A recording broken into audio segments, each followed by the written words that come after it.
5th. And we've got snow on the ground again. Yep. Good old Oregon snow right here.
Okay, water's boiling. Let me zoom out. That's as far as I can get. Okay, then I grab my coffee. I will grab a handful. I don't know if I've done this on an episode before or not, but what I do is I just kind of have a pretty good sized handful of coffee here, and I just slowly dump that in. As I do that, I'd love to get over the pot here. Let you show that rolling down in there, but the steam is going to kill you. And it is. Okay. So that is all we do. Grab your coffee out of your bag. Excuse me. Dump it in the pot. Let her boil for 5 more minutes. Okay. Do you have a bathroom in your cabin? I don't. But I do have a old-fashioned enamel painted pan. This puppy's old. It looks to me like my cousin Steve. If you notice here, it's got holes in it, or not holes in it, but somebody had shot this with a BB gun back in the old days. My cousin Steve was just here for a visit. He told me when he was a kid they used to hang these on a wall and shoot them. Well, somebody did that exact same thing, because you can see every little spot. Looks like where a BB hit it. This one got hit twice. So it's got 2 little divots in the enamel. Kids were ornery back in the old days, including my cousin Steve. So what I do up here for washing your hands, now you can heat some water, get your old coffee pot, heat you up some water. I don't, I just use cold water. It doesn't bother me a bit. You know, when you live in Oregon, wintertime, not very warm. 40, 42 today. It's kind of cold. But you know what? A little cold water in the old hand sink there works out pretty darn well. No soap. Because when I play with the fire, I get a lot of ash on my hands, so it's just black ash. So yeah, it comes off pretty easily. Not a big deal, right? So there you go, folks. Cabin sink. Now all I gotta do is just throw that water out in the yard and water my lawn. Let's get back to our coffee. All right, my coffee has boiled long enough. Yep, she's cranking in there. So, we'll turn off the old stove. That's off, that's out of the way. Now comes the magic. Here is how you make your grounds sink to the bottom of the pot. Showed you this before. It really works. Cousin Steve has been up here 2-3 times now.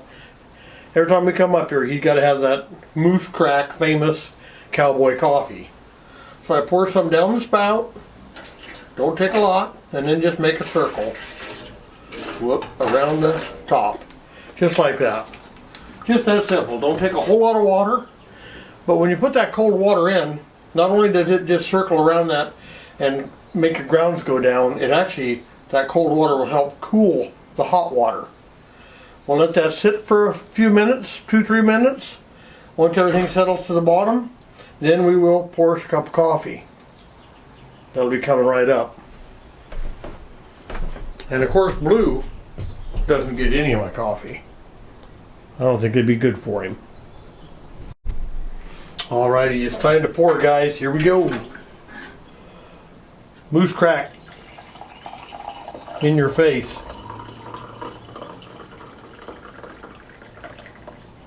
And today, we're going to treat ourselves to a little magic juice. Little Irish cream in there don't hurt a thing. Let's just say we call that flavoring up your coffee. Alright, there she is. We're golden. If I had a spoon, we could stir.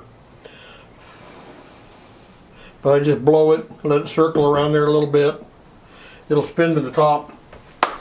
We will have lots of flavor. So it looks like I got about 2 cups. That would be a treat. And guess what? I'm here by myself today. It's just me and the Blue dog. So Blue, like I said, he's not a drinker. So it's all mine today. So I'd like to thank Steve for coming up again. He spent half a day up here with me. We fixed us a killer breakfast. 3 eggs fried. We had sausage, his homemade sausage again, with fried potatoes and onion. Wow. Jacob come up. He tends to love our little breakfasts up here in our little man club, moose crack. You know, we're not smoking cigars and sitting around chewing the fat too much and complaining about the wives club. But, because Steve is still single, by the way. Just want to throw that out there. And Jacob, 17, he's still single also. But he's not actively looking for a girlfriend at this time. He's got a pickup that we're trying to build, and it's going to cost him a small fortune. So, girls are probably off his list right now. He's kind of like I was when I was a young man. I had my priorities right. Sometimes you got to do that in life. You got to set your priorities right. Women can always come later. They don't have to be today. And a lot of you young people, don't rush into anything too stupidly or quickly, because sometimes you make a fatal mistake and you got to live with that the rest of your life. That's just saying from an old guy that got married at 44. And I kind of jumped the gun. Probably should have waited until I was 50, looking back. But well, you know, when you meet the right person, I was 44 and I met the right person. Well, she was the right person, still is. And this May will be going on 26 years of marriage and bliss. I can't thank my wife Diana enough. She's my soulmate, partner in crime, best friend.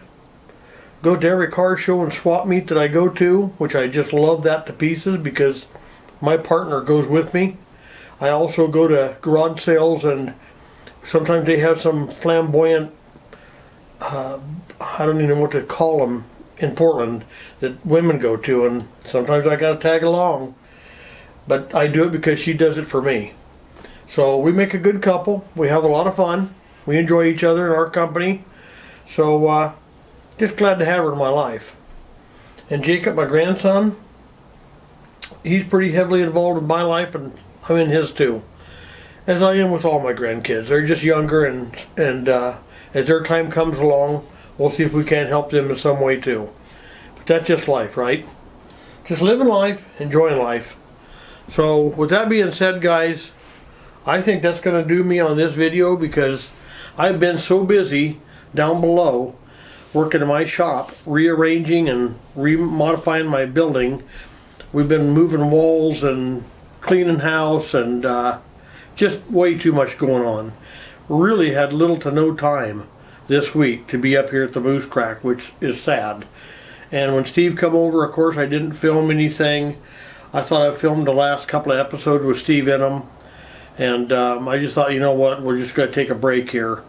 Give him a timeout. And but really had a great time with Steve coming up again, as we always do.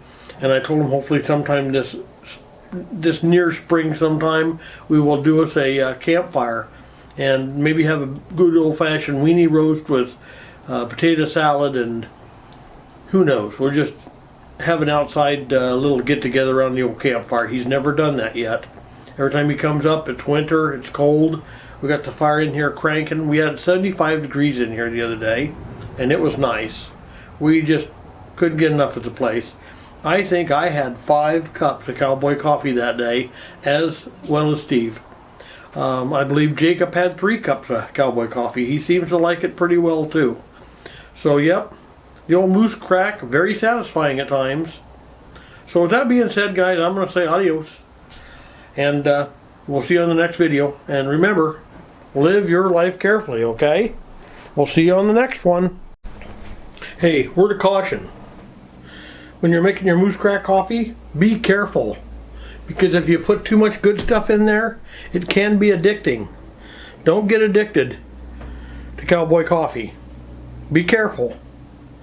1, 2 cups. Don't overdo it, folks. Don't overdo it.